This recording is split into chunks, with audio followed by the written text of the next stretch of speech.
اعوذ باللہ من الشیطان الرجیم، بسم اللہ الرحمن الرحیم۔ السلام علیکم ورحمۃ اللہ وبرکاتہ۔ آج میں آپ سے بات کر رہا تھا، یہ پچھلے کچھ دنوں سے جو ملک میں ایک صورتحال بنی ہوئی ہے، جس میں ہم نے دیکھا کہ عوام جو ہے وہ سڑکوں پر نکلی ہوئی ہے اور فوج اور عوام آمنے سامنے کھڑی ہوئی ہے۔ یقیناً وہ مناظر دیکھ کر آپ کا بھی دل بہت دکھا ہوگا کہ کس طریقے سے ہمارے جو ملک ہے اس کے اندر ایک اور ڈیوائڈ جو ہے وہ کھڑی کی جا رہی ہے۔ یعنی کہ پہلے ہی ہم دیکھ رہے ہیں کہ کہیں پر ہمیں نظر آتا ہے کہ کبھی ایک سیکٹیرین بنیادوں پر کبھی ڈیوائڈ کھڑی کی جاتی ہے، کبھی قومی بنیادوں پر یعنی پشتون، بلوچ اور پنجابی کو آمنے سامنے کھڑا کر دیا جاتا ہے، ملک کو ڈیوائڈ کیا جاتا ہے۔ کبھی جو ہے وہ اردو سپیکنگ اور سندھی کو آپس میں سامنے لا کر کھڑا کر دیا جاتا ہے۔ آلریڈی یہ فالٹ لائنز جہاں پہ اسٹیبلشڈ ہیں وہاں پر ایک اور فالٹ لائن اور ایک اور ڈویژن کھڑی کی جا رہی ہے کہ فوج ورسز سویلین یا فوجی ورسز سول۔ اور یعنی آپ نے وہ دیکھے ہوں گے مناظر جہاں پہ لوگ فوجی گاڑیوں کے اوپر پتھراؤ کر رہے ہیں and all that which is going on. یقیناً دل دکھتا ہے کہ یہ وہ فوج ہے جس سے ہم یہ امید رکھتے ہیں کہ انشاءاللہ اس نے کشمیر کو آزاد کروانا ہے۔ یہ وہ فوج ہے جس سے ہم یہ امید رکھتے ہیں کہ یہ اس غزوہ ہند کا حصہ بنے گی جس کے بارے میں رسول اللہ صلی اللہ علیہ وسلم نے ہمیں پریڈکشن دی ہے۔ تو یہ جو ڈیوائیڈ ہے، یہ جو ڈیوائیڈ کھڑی کرنے کی کوشش کی جا رہی ہے، اس سے کس کو فائدہ ہو رہا ہے؟ یقیناً یہ اس پاور سٹرگل کا حصہ ہے جو کہ ہمارے ملک میں ہمیں نظر آ رہی ہے، جہاں پر یہ طاقت اور اقتدار کے حصول کی ایک جنگ ہے اور اس کے سوا اور کچھ بھی نہیں۔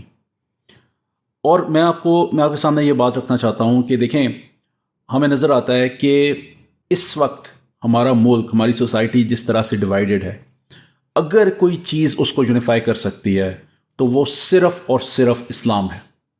یہ اسلام ہی ہے جو کہ فوج کو اور عوام کو ایک پیج پر لا سکتا ہے۔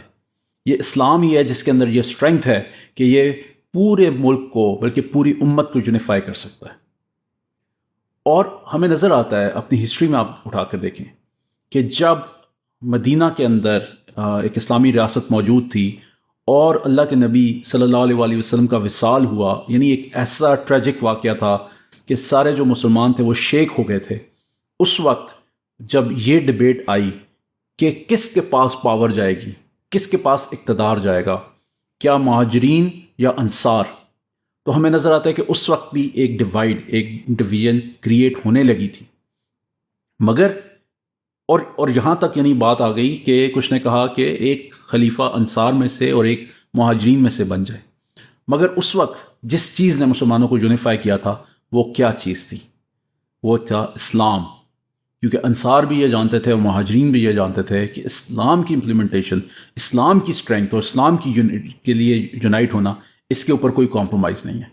اور پھر ایونچولی حضرت ابوبکر صدیق کے ہاتھ کے اوپر مسلمانوں نے بیعت دی تھی اور اسلام کی جو قوت ہے، پاور جو ہے، وہ یونیفائی ہوئی تھی۔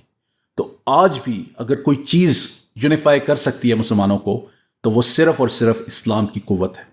اور آج بھی آپ سڑکوں پر جا کر عوام سے پوچھیں، لوگوں سے پوچھیں، تو لوگ اسلام کی امپلیمنٹیشن کے لیے لوگ یونائٹڈ ہیں۔ آپ ان سے پوچھیں کشمیر اور مقبوضہ علاقوں کے لیے جہاد کے لیے لوگ جو ہیں وہ یونائٹڈ ہیں۔ آج بھی آپ جا کر سڑکوں پر پوچھیں تو آپ کو نظر آئے گا کہ سود کے خلاف اور IMF کے خلاف لوگ جو ہیں وہ آپ کو یونیفائڈ نظر آئیں گے۔ تو یہ وہ چیزیں ہیں، یعنی اسلام کی امپلیمنٹیشن، جہاد، اسلام کے کا نفاذ، اس کے لیے آج بھی آپ کو کنسنسس موجود ہے۔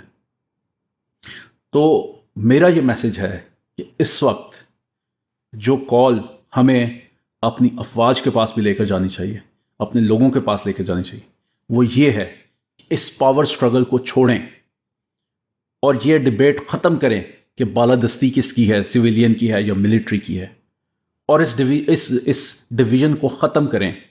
کیسے؟ اسلام کے نفاذ کے ذریعے سے اور خلافت کے نفاذ کے ذریعے سے۔ یہ وقت آ چکا ہے کہ پاکستان کے اندر شریعت کا، خلافت کا نفاذ کیا جائے، جو کہ انشاءاللہ پاکستان کو اس 21ویں صدی کے اندر ایک ایسی طاقت بنائے گی، اور نہ صرف پاکستان بلکہ مسلم دنیا کو اکٹھا کر کے ایک ایسی طاقت بنے گی جو کہ واقعی حقیقی معنوں میں ایک تبدیلی ہوگی، جو کہ واقعی ایک حقیقی تبدیلی ہوگی، اور ایک ایسی تبدیلی ہوگی جس کو انشاءاللہ جس کا امپیکٹ دنیا میں تو نظر آئے گا ہی آئے گا، لیکن آخرت میں اس کا اجر جو ہے وہ سب سے بڑھ کر ہے۔ تو میری یہ کال ہے کہ خدا کے لیے اس ڈویژن سے باہر نکلیں، اس سویلین ورسز ملٹری کی اس ڈیبیٹ سے باہر نکلیں، اور اللہ کے دین اور خلافت کے نفاذ کے لیے اکٹھے ہوں۔ جزاکم اللہ خیر، وآخر دعوانا الحمدللہ رب العالمین۔